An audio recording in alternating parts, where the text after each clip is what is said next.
Okay. Hindi, tol, ano. Gay. Hindi yung video yan.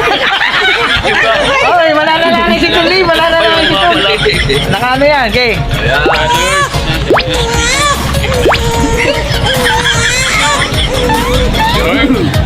Dito po ulit kami upang humihinan yung gabay. Alisin niyo po ang aming dadaanan.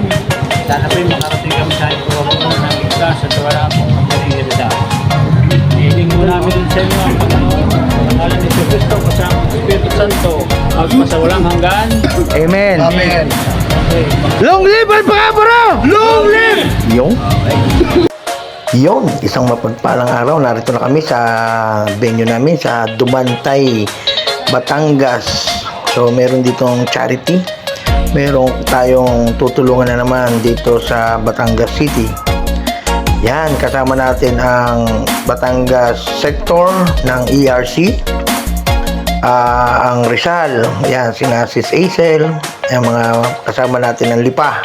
So, narito na kami, picture muna kami at minsan lang kami nagkita-kita. Ito Manila sector, yan si Brad at saka yan Santo Tomas, Brad Jerome, Brad Jake, Brad Marlon. So nandito na kami, yan Brad Alan ng Rizal sector.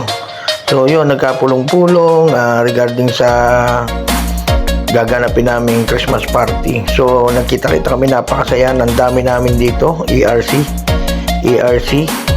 So yan, narito na nga rin tayo, picture tayo sa ating tarpaulin.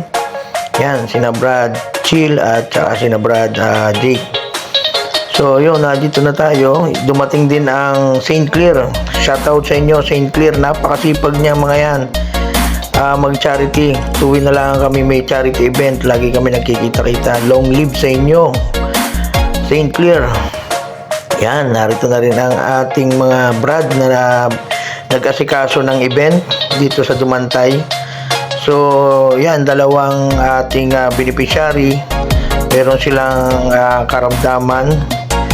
So, sila yung ating tinulungan. Yung isa, Brad natin. At yung isa naman ay ating taga Batangas na ating tinulungan.